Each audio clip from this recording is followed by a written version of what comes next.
Good morning, everybody, and welcome back to the Reef. So today I figured I would do, I got our new Hanna Checker.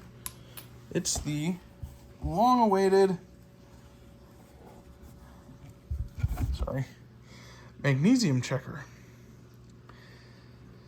Bulk Reef Supply didn't have any, so I ordered it from saltwateraquarium.com because they had them in stock. And I already waited for like a week for Bulk Reef Supply to have them in stock, and I'm impatient and I didn't feel like waiting anymore. So I bought one.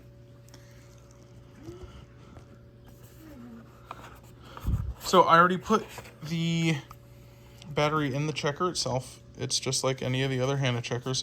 Comes with the manual, and it has the instruction cards separate, which I really like, rather than having to keep this folded open to whatever the page is that it's on. So we'll put our little step-by-step guide over here with our water containers. So this is my little testing area at our table. Check her out. I have our cleaned cuvette.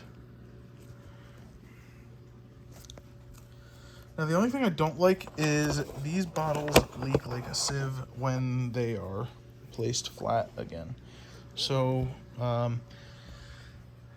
I will have to figure out where we're going to store it afterwards.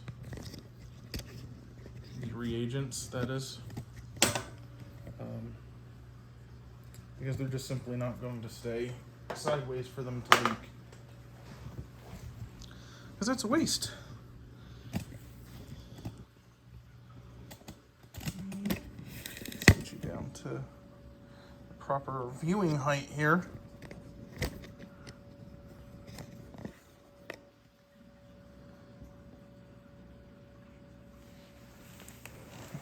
Turn this sideways, also so that you can see and follow along. All right. So, step one, as with all of them, is turn it on.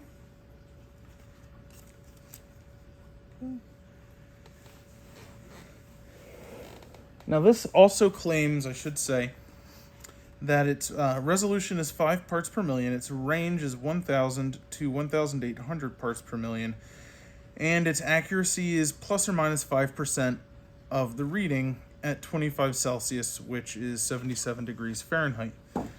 So, in theory, if your water is colder or warmer than that, it's going to bump your range. Your plus or minus point. Now this is supposed to stay in because that's what makes it watertight, but guess what never stays in? And I always end up losing them. Hanna, if you're watching this, please, for the love of God, do something better with your reagent bottles so that they don't leak out all over God's green earth.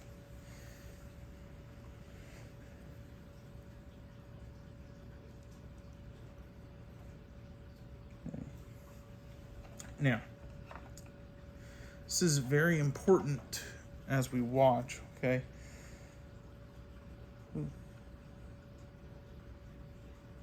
Alright, let's find a different one. So we've got all those different attachments for the syringes, and they're supposed to fit snugly, and they don't really fit any of them snugly. So we'll see if we can get this to work. So, first we're drawing up 4 milliliters of reagent A.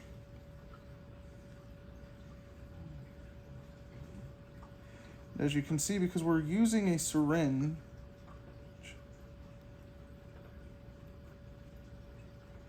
we should be drawing the plunger up to the line for 4. Okay. We will place this in our cuvette.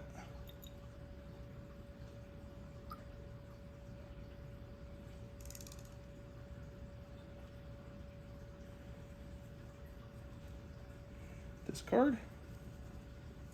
And then it wants 5 milliliters of water. which I'm just going to pull out using this syringe, because this is what I used to do all of that.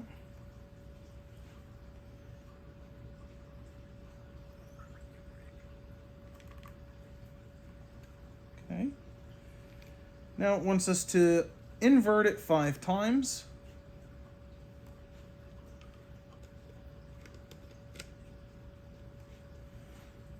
One, 2, 3, 4, 5.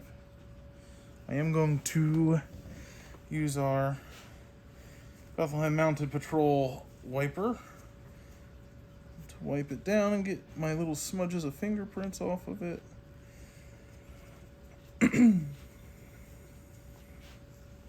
Okay. Open her up. Place our sample in. Run that test. And we'll get reagent B ready while we're waiting for that to zero out, which it did. There's our little cap. Again, Hannah, for the love of God, please secure those little things in the top of the caps that prevent them from leaking out.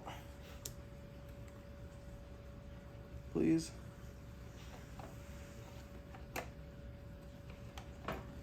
Okay, we'll see if the other syringe will get a seal on any of these. And it's not looking good for it. Okay.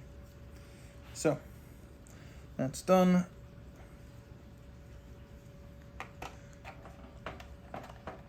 Maybe the one. So this is an eternal problem. So we need this to fit on here snugly so that it seals,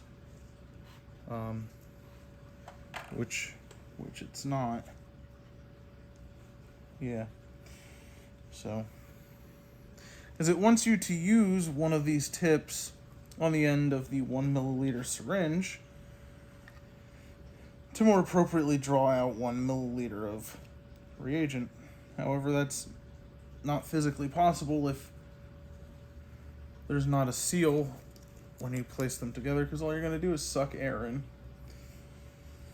So we're just going to draw up 1 milliliter, not using a tip, which is okay. So we just draw it up. You're drawing up to the base of the plunger to the 1 milliliter line, not the liquid to the line.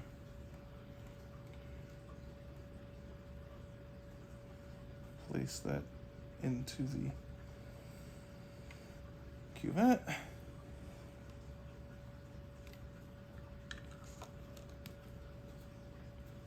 Replace the cap.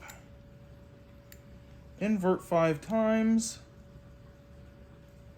1, 2, 3, 4, 5. You're going to clean this off again because we somehow managed to get gunk on it. I don't know how. Oh, that's from me touching the reagent. Huh, that's interesting. I'll have to look up what reagents these are. Press it again.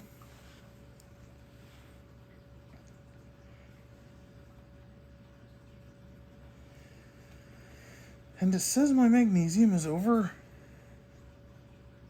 1800.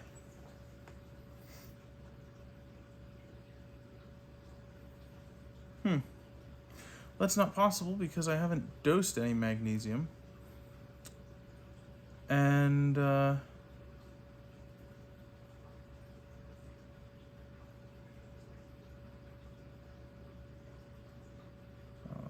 ICP Triton test always says that it's like 1200.